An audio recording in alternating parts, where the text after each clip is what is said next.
So for this next session, which is really a highlight for us every year, we're delighted to welcome to the stage 3 One Young World ambassadors who've taken their projects and really scaled and grown them during the course of the last few One Young World Summits. And they're here to tell you how they did it, inspire you to go home and do something absolutely enormous. So would you please welcome to the stage One Young World ambassadors Lena Kelly, Jeremy Lamry, and the wonderful, wonderful PJ Cole. Woo! Good to see you. And also to chair this great panel, all about action, a man who is totally about action himself, who's just taken up a new position as group president of Verizon in the States. But some of his new team were telling me that when they talked to him about his starting date, he said, yes, I know I'm coming there to do this massive job, but there is one thing I do every year. I do One Young World. Please welcome back Ronan Dunne. Woo!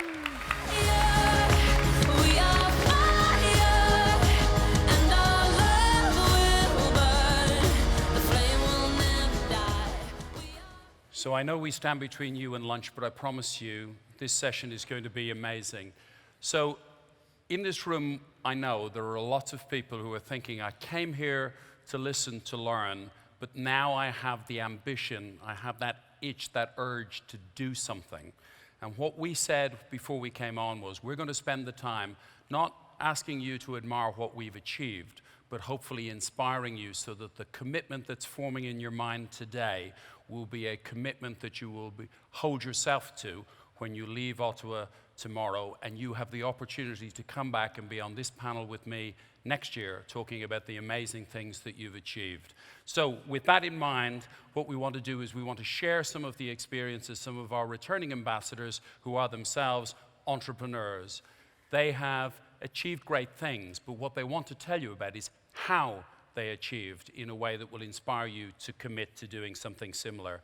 So what we're going to do is I'm going to very briefly introduce each of the 3. I'm going to ask them to spend a couple of minutes talking about what their particular program has been, and then we're going to break it into a broad panel conversation, and if we have the time, we may get a chance to take some questions from the floor. So the very brief introductions. On my left, first beside me, Jeremy is the founder and CEO of Monkey Tie, which is a leading online French career development platform. PJ Cole, next along, is the executive director of Lifeline Nehemiah Projects, almost bigger job title than I have, PJ. That's very good. Who's rebuilding Sierra Leone. No small ambition there. And last but not least, Lena Kelly. Lena is the founder of the self-defense studio for women and the program called She Fighter. So I will start, if I may, ladies first, with Lena, to just spend a couple of minutes and just tell her about your business. So, yeah, thank you, Ronan. Again, my name is Lena Kelly. I don't know if you heard the session on Wednesday before, but I'm just like repeating myself again. But anyway, doesn't matter. So I'm the founder of She Fighter. I have a background in martial arts. Does anybody love martial arts here? Raise your hand. Wait. Yeah. Do you have any Muay Thai fighters or MMA fighters, Jiu-Jitsu, Zumba maybe? I'm kidding. Belly dancing? No way. I got actually once a Zumba trainer, and she's like, I wanna train at your studio, and I told her, it's a fighting club. Why are you here? Get out of here, you have 1 minute. Yeah, so I'm the founder of She Fighter. I have a background in Taekwondo, Kung Fu, boxing, and kickboxing. I have 20 gold medals, 3 of them international. My dream actually was to compete with in the Olympics, but I actually I twisted my knee and I had to do 2 surgeries to fix it. So I said, maybe God wants me to do something else. Maybe He wants me to help other women learn self-defense. Maybe there's another cause for me. So it's really important to know, to look at everything in life as positive. Like, I got a bad injury. I was 2 years not walking right. I had back pain. I couldn't train. Even the doctors were so worse with me. They told me, it's the end of your training career. You're not going to keep doing that. So you're probably going to work as like in an office or something. But if you believe in something, if you have faith in something, it's the most important part, because then everything else doesn't matter. The doctors, it doesn't matter. Like, they just say their opinion, but they don't know that you have the will inside of you to do things and to become somebody else. Even if you have a bad injury or something, like you can't do your career anymore. So I started She Fighter in 2012. It was because I hate violence against women. I want to end violence against women, and I want to end violence in general. So I started training at the basement of my parents' house. Then with time, there were like lots of girls interested in the training, and there were like lots of girls in the basement. So my dad came to me and told me, you need to get out of the house right now. So he kicked me out. So I was thinking about like, how can I take it from there, like do something else about it. Then I rented a small space. I started with 100 meters square, and I just launched She Fighter in 2012, and I started with like 5 girls only in the training. Now we have trained about 12,000 women all over the Middle East area and other countries. So the most important thing I just want to share with all of you in business is, do not care at the beginning about investors. Like, care about the idea. You have an amazing idea, do it. Then later on, when you have the brand, when you have the name, all the investors want to invest with you, then you select who wants to invest in your business. So thank you. Excellent, thank you. And there's a really interesting point there for any of you who are starting is, sometimes you worry about what's the monetization model. Adoption is the most important thing, that creates the interest and the opportunity to be selective about then who you partner in your business with. PJ, a little bit about your experience. Thank you. So I grew up in Sierra Leone, and I grew up during the conflict, the 10 years conflict that was on. And my father decided, as I mentioned earlier, that he started taking child soldiers into our home. And one of the things that he always used to say, that it took one person to start a war that's actually destroying our nation. One of you can actually rebuild it. A team of you will definitely rebuild it. So I'm not training boys, but I'm training men to rebuild a nation. And that thing stuck with us. And over the years, he included us in what he did. His vision was to empower people. By the age of 13, he walked through a displaced camp and saw that kids were not in school. He came back to the Nehemiah home, got me and the rest of the guys together and said, we're going to build a school. And that was, I think, around Wednesday. By next Monday, we had a school with over 1,000 children attending, and I was age of 13, and I was teaching year 2 with a class of 60, which was a bit interesting for me. But today, what I do is these guys that I actually grew up with are working with me now, and the session is billed as what could you achieve? And for me personally, I've seen these guys who were totally broken, had gone through horrendous experiences, be able to put their life together and actually do good. And for a country that's been ravaged by civil war and Ebola, I feel like a few of us coming together are able to bring that together and rebuild it. Thank you, PJ. And if you're taking your notes, that means you've got from Wednesday until Monday to build a school for 1,000 people. Just think about that as a project objective and a sort of scale of ambition. Jeremy. Thank you, Ronan. I'm going to start with something that actually came up in my mind a few years ago when I started Monkey Tie. When I was 8, we had this exercise in class, and the teacher was asking every one of us, what do you want to do when you're older? And so everyone goes with, I want to be a firefighter, I want to be a doctor like Dad. And at the time, I was really a dreamer. And I just said, I want to become the president of the world. So the teacher said, okay, that's okay, why not? Why do you want to become the president of the world? And at the time, I just said, because there's like so much war, so much hunger in the world, there's so much crisis, so many crises. So if I was the president of the world, I could just say stop and end them. And the teacher told me, I don't know if such a position will ever exist. But the point is that you don't need to wait to have such a position to do something. And that's the thing. You don't need to wait to be the president of something to do something. And then I grew up and I forgot about that. And I worked in finance. And finance was a very special experience. And I quit finance. Because actually it wasn't online with who I was. I mean, the world of finance does extraordinary things. It's just that I'm someone of the field. I played rugby since I'm 4 years old. I played professional rugby with my teammates on the team where you speak true. And in finance, you don't get really to speak true. You have to have particular corporate language. I don't want to hurt anyone here. but that's the thing. And then I just told myself, okay, the thing was great, but it's not my culture. So how do I do to find a company where I fit? And that's how it started, just like that. It was very egoist as a need. I wanted to find a company where I would feel empowered, where I could be myself. And I created a tool that I went to show to some HR people just to validate it, because it was only for my own need first. And they told me, oh, I think we could use that, because we'd like to identify people, talent, on other criteria than skills. And you use personality. You use personal motivations, what people want, what people need, besides the skills.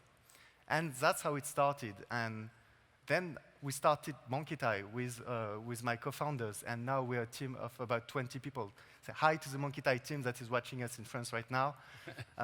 And we are like in this thing, or we fight every day. We failed almost 40 times.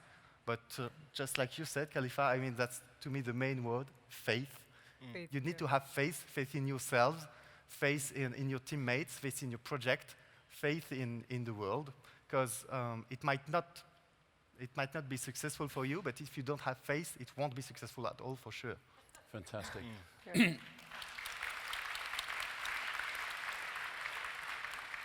Lena, I'm going to come back to you and ask one particular question. In one of the plenary sessions earlier in the day, one of our delegates from Sierra Leone, when we were talking about mental health, talked about the cultural question and the fact that, as she described it in her community, people said, Africans are tough, you either get on or get out. Clearly not the sort of environment that is accommodating to an empathetic response. In your own environment, you would have had similar cultural challenges. How did you address those sorts of challenges? So we have faced so many challenges that I started believing that challenges is the best thing that ever happened to us, and still happening, because we are succeeding and growing above all norms. I got sued once by a lawyer whose wife was training at She Fighter. She was training self-defense. But I swear I don't teach wives how to beat up their husbands. That's a promise. Well, if she wants to, I mean. We're in Canada, it's a free country, yeah? So I was teaching her. I was teaching her for 1 year self-defense. So apparently they had a bad argument, and she punched him in the face. So he sued us, he blamed us for teaching his wife self-defense. So when I got like a document from the court, and I was like, is this a joke? Is like I'm on a candid camera or something? Like, what is that? Does even there's a law for this?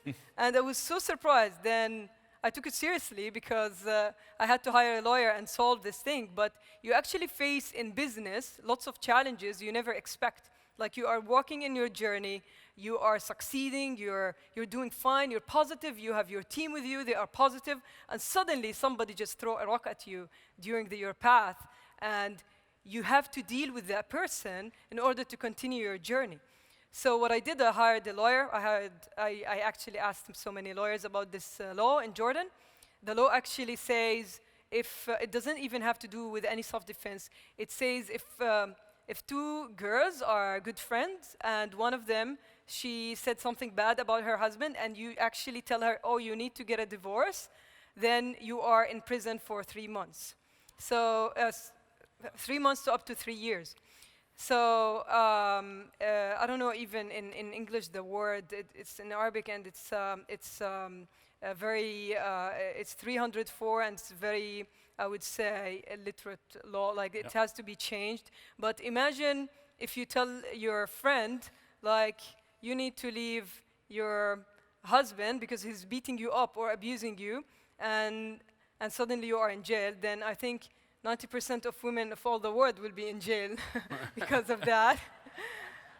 So it is a stupid law. We have so many laws that we want to change, but it takes time. We have the law 308 that says if a rapist rape a girl and he goes and marry her, all charges drop off him. So he won't get any, punishment at jail. He won't stay 1 day at jail, and he will rape her for the rest of her life. But most of them, they commit suicide because they can't live with the person raping them every single day because he's doing that every single day. So we tried to change some laws, but it's a male-dominated culture. It protects the family. It doesn't protect women by themselves. It protects the family and honor of the family. It's not just in my country. It's all over the Arab world. And we are trying to empower women to stand up at least for these laws, to change some laws. And we are trying to do lots of awareness sessions with these women so they start speaking up about changing these laws. But yeah, men are also afraid of women empowerment as well because women will start fighting for their freedom. Women as well are afraid to get out of their comfort zone because they are living in a really happy environment. They are more, they are dependent on men all the time. Sometimes they don't need to work because they can get the money from a father or a brother or a husband. So at some point they realize that they can abuse them because they have the power, they have the money, they can, in Islam you can get married to 4, right? So they can get married to another wife, and she can't do anything because at the age of 50 or 55, she can't go and start working all over again because she didn't work for like 30 years. So women now are like more waking up in society and realizing that they need to change these things. And I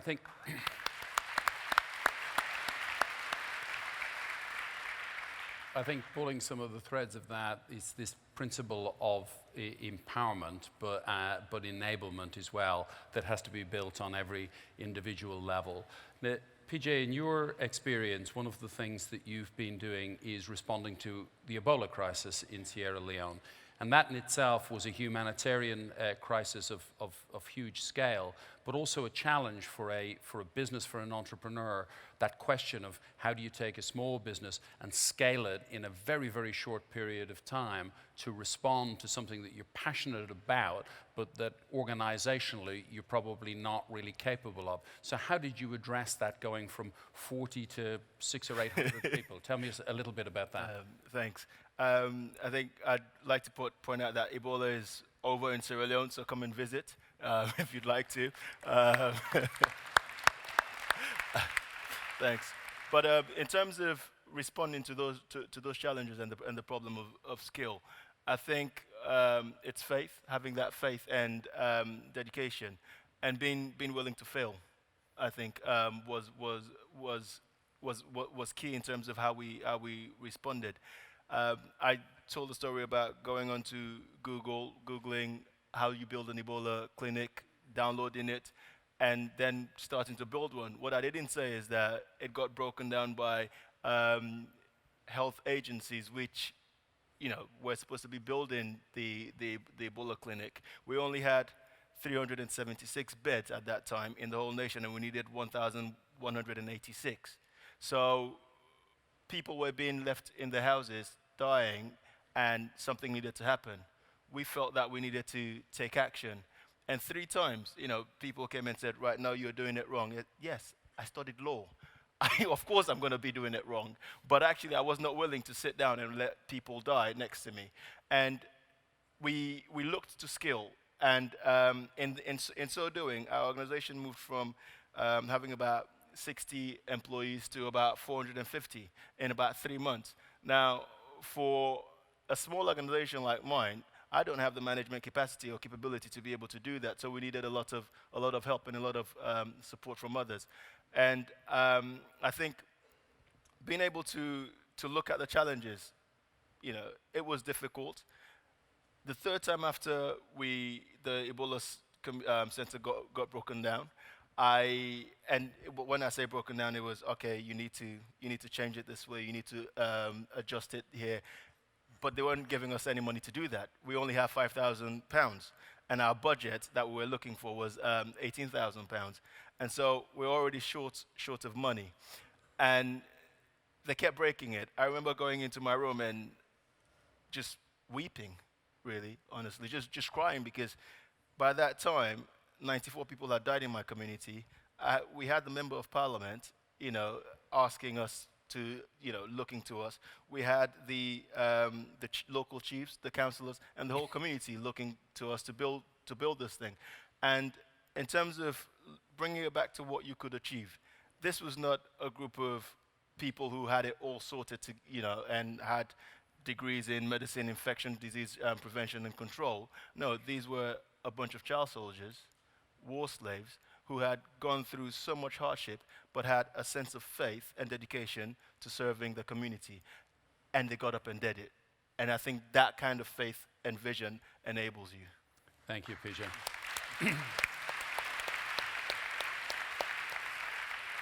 And before I move on to Jeremy, there's a theme that's evolving from the last 2 observations, which I'd ask you to think about, and that is, many of us come from communities that are very orderly and structured, and maybe work in business environments with our companies that have sponsored us to be here, where there's process. Sometimes to make things happen, you have to ask for forgiveness, not permission. Jeremy, one of the things that I'm passionate about, and I think is one of the inspirations for your business that I want to just touch on, is youth employment and youth engagement. So when you were thinking about starting McTighe in France, tell me a little bit about the context, the unemployment situation, and the environment which then inspired you, and what was it that drove you for you to want to do something when perhaps others hadn't? Okay. To put it short, there are 3 categories of people.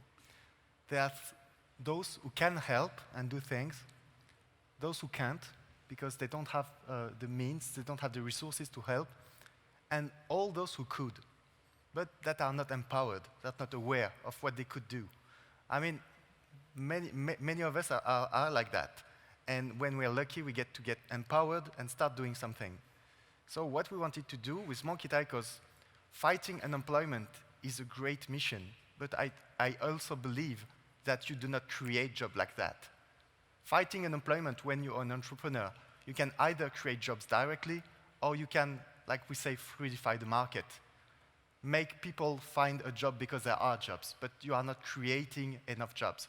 So what we wanted to do is empower people. Every person, that's our mission. Every person should have the right to reveal its potential. And I think that's when people reveal their potential that they can help others. So with Monkey Tie, that's what we're trying to do. That's what we call professional development, career development. Helping people getting empowered in their jobs, current job or next job, next company, so that they can help in return, become more aware and become real citizens of this world. So now we have over 200,000 users on the platform, wow. So which is, wow. Thank you, which is a good start. But for those who watched the videos of One Young World, 3 years ago, it was like, 3 years ago, I spoke at One Young World, announcing the launch of this platform. It was all new, and we shifted 100 times since then. Anyway, and then we announced that it would take a year to get those 2,000 people. it took us 3 years because it's always so much longer. But now also it's so much richer. Yes. We're bringing so much more content. One Young World helped us with that, and I mean, I hope that every one of you can help us with that then, because we're launching Canada, UK, and then some other countries now. And those of you who were in the business session yesterday may recall that one of the presentations was two people who had gone to Bangkok, who worked at Barclays in London, came back this year and have created something that if you haven't looked at, please do, which is the Circle for Social Entrepreneurs, which is an ecosystem to help to support and share experiences that different members of One Young World community, whether they be councillors, whether they be delegates, can help each other to make the ideas and ambition that you have actually manifest itself in an achievement, a startup, a business that's going to address one of the challenges. Now, one of the things we talked about behind the scenes when we were waiting to come out is a question that the answer to which may surprise you. And so I'm going to ask each of our returning ambassadors just briefly to answer the question and give a little bit of the why is, knowing what you know now, would you do it again? So, No. Kidding. Lena, tell me. Yeah. Don't do it, guys. I'm kidding.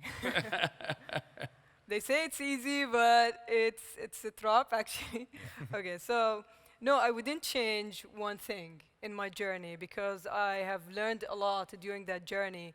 I mean, I meet lots of entrepreneurs, or like not yet an entrepreneur. They have so many great ideas, but they keep giving excuses like, oh, I'm not perfect yet, I need to continue masters, or I need to finish my PhD, then I will think about starting my own business.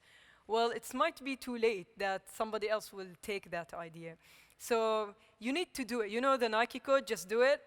Do you know? Yeah. So just do it, just do it. Don't think about anything, don't think about the future. If you have an amazing idea, do it. Take the first step. You're not going to be perfect. We are all imperfect. You're going to learn during the journey. You're not going to even reach to that level of perfection. So I wouldn't change anything about my journey. I wouldn't change anything about me being injured. I wouldn't change anything because it made me who I am now. Fantastic. PJ. I think I won't change everything. I'll do it again, and I continue to do it because looking to build a whole nation is not an easy task. But I think for me, it's having a great team, having people that have been able to stand with us and to support us, and having great mentors. And it's not straightforward, you know. It's not always fun. Sometimes it's very, very painful, especially sometimes when you go to places where people are meant to be in a position where they're meant to further the cause that you're trying to push. All the Africans here probably know what I'm talking about. And they probably look to impede your progress. That can be very, very difficult. But actually, I think for me, I always ask myself, what can I do? What is mine to do? And I think I found that this is what I am meant to be doing, and so I won't change that. If I do anything else, it wouldn't be right. Fantastic. Now, Jeremy, be really honest, because we had this conversation. Tell me how tough it's been. Tell me, if you had a chance again, would you do it? In the past 3 years, I cried over 80 times, at least. Sometimes it happens now because it's running well and it's okay. We have 2 companies, it runs, but until I get there, it happens sometimes that I came back home at 5 p.m. and just cried everything I could and went to bed. And just wait for the day after, because I wanted to quit. It was very hard. I mean, when I think about it, it's crazy. And on the moment, you just tell yourself, man, I was like working in finance in Luxembourg. My career was set. I had everything. And still, I gave up everything to do that and like cry every day. How come? And so, regards to Ronan, to be very honest, if I had to do it again, I wouldn't. I wouldn't have the courage. I mean, I had so much luck. I'm surrounded with extraordinary people every day in the job, and I wouldn't do it because I wouldn't be sure to find these people again. Yeah.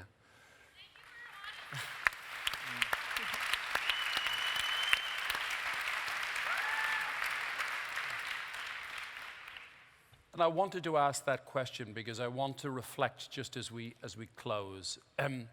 All of us who participate in One Young World are exceptionally privileged. The opportunity to meet amazing people, to understand the challenges that our society faces, and to be offered the opportunity to make a personal difference is a prize beyond price for all of us. But it comes with a responsibility, and each one of us has to think about how we address that responsibility. In my new business in Verizon, we have a credo which says that our best was good for today, but tomorrow we will do better. So all of you came here because your best was good for today, and you've been recognized by your employers and by other organizations to be here. But my challenge and my ask for all of you, and one that I will personally commit to as well, is let's make sure that tomorrow we will be better. And now is a moment in time, and I would ask to all of you, inspired by the people who you've heard today and yesterday, is if not you, then who? And if not now, then when? Thank you all very much.